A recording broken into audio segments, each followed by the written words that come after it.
প্রিয় দর্শক শ্রোতা, একজন বাঙালি ইউটিউবের পক্ষ থেকে আমি বিমল কুণ্ডু আপনাদেরকে প্রীতীয় শুভেচ্ছা জানাচ্ছি।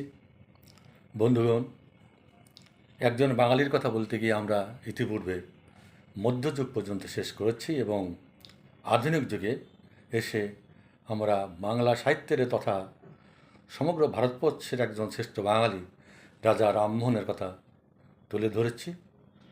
তার শিক্ষা জীবন সম্পর্কে আমরা এর আগে ভিডিওতে বলেছি। আজকে তার কর্মজীবন সম্পর্কে আলোকপাত করব। সুধীমণ্ডলী, আসুন আমরা রাজা রামমোহন রায় সম্পর্কে, তার অবদান সম্পর্কে আলোচনা করি। শিক্ষাক্ষেত্রে রামমোহন রায়ের অবদান অবিস্মরণীয়। কলকাতা প্রেসিডেন্সি কলেজ ও অ্যাংলো হিন্দু স্কুলের তিনি প্রতিষ্ঠাতা। নারী শিক্ষার ক্ষেত্রেও তার অবদান চিরস্মরণীয়। 19 শতকে বিশ্বব্যাপী নারী মুক্তি যে সূচনা পর্বে শুরু হয়, ভারতবর্ষে তার পুরুষ ছিলেন রাজা রামমোহন রায়। নারী মুক্তির জন্য তার সবচেয়ে বড় অবদান কুখ্যাত সতীদাহ প্রথা রদ। দেশের কল্যাণের জন্য যখন তিনি সংস্কার কাজগুলি নিয়ে ধর্মান্ধদের প্রবল বাধার মুখে, ঠিক তখনই ভারতের বড়লাট হয়ে আছেন লর্ড বেন্টিং। রামমোহনের প্রজ্ঞা ও পাণ্ডিত্যের কথা ইতিমধ্যেই তিনি ভারতের সীমানা পেরিয়ে ইউরোপে ছড়িয়ে পড়েছিল। কাজে লর্ড বেন্টিং রামমোহনের পরিচয় জানতেন।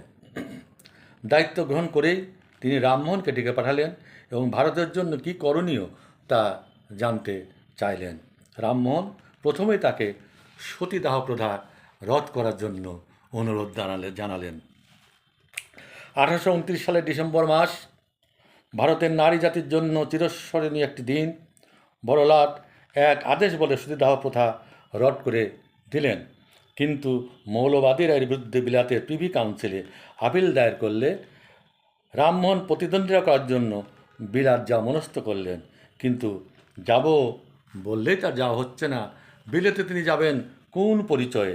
ঠিক এই সময়ে নিবিড় প্রদীপের মতো দিল্লির সিংহাসনে আসিয়াছিলেন মোগল বাদশাহ দ্বিতীয় আকবর। ইস্ট ইন্ডিয়া কোম্পানির সঙ্গে বাৎসরিক ভাতা নিয়ে তার কিছু ঝামেলা চলছিল। রামমোহনের বিলেত যাবার কথা শুনে তিনি তাকে রাজা উপাধি এবং বাদশাহের কেসের প্রতিনিধি হিসাবে নিয়োগ করে বিলাত যাবার পথ সুগম করে দিলেন। প্রিভি কাউন্সিলে রামমোহনের একটি মাত্র বক্তৃতায় মৌলবাদীদের আপিল খারিজ হয়ে গেল। সতীদাহের মরণ সবল থেকে চিরতরে মুক্তি ঘটল ভারতীয় নারীদের। ভারতের এই মহান বাঙালি সন্তান আর স্বদেশে ফিরে আসতে পারেননি। 1833 সালের 27 সেপ্টেম্বর ব্রিস্টলে তিনি পরলোক গমন করেন। তার মৃত্যুর 10 বছর পর দেবেন্দ্রনাথ ঠাকুর আনসারডেলে তার সমাধিস্থ করে একটি মন্দির প্রতিষ্ঠা করে দেন। তিনি প্রথম বাঙালি যিনি ব্রিটিশ পার্লামেন্টে ভাষণ দান সহ বার্মিংহাম প্যালেসে রাজকীয় ভোজসভায় যোগদান করেছিলেন। বাঙালির এই বিশ্বজয়ী সন্তানের কিছু বাণী আমরা এখানে তুলে ধরছি। মিথ্যা ও প্রবঞ্চনার বেশি অধর্ম আর নেই। মিথ্যাবাদী যদি কখনো সত্য বলে তাহলে কেউ তা বিশ্বাস করে না। এই জগতে বিদ্যমান প্রতিটি বস্তু পৃথক পৃথকভাবে কয়েকটি কারণ, পরম্পরা ও নিয়মের অনুবর্তী। যুক্ত শাস্ত্র বিবেচনা না করে পূর্বকালের মানুষদের কৃত অনুষ্ঠানকে মানুষ পালন করে, তার প্রতি পণ্ডিতগণ গদ্যলেখা প্রবাহ শব্দ প্রয়োগ করে থাকেন। সত্য এবং ত্যাগ, এই দুটি আদর্শ রাজনীতির ক্ষেত্রে যতই লোপ পাইতে থাকে, রাজনীতির কার্যকারিতা ততই হ্রাস পাইতে থাকে। তৎকালীন সময়ের বিশ্বখ্যাত দার্শনিক শোপেনহাওয়ার ইউরোপীয় বিদগ্ধ মানুষের উদ্দেশ্য করে বলেছিলেন, তোমরা যদি ভারতবর্ষকে জানতে চাও তাহলে রাজা রামমোহনকে দেখে এসো। এই তো এক কথায় রাজা রামমোহনের পরিচয়। কুসংস্কারপূর্ণ ভারতবর্ষের সমাজে তিনি প্রথম পুরুষ যিনি এই কুসংস্কারগুলির বিরুদ্ধে হস্তক্ষেপ করে তা দূর করবার চেষ্টা করেছিলেন এবং অধিকাংশ ক্ষেত্রে তিনি সার্থকতা লাভ করেছিলেন।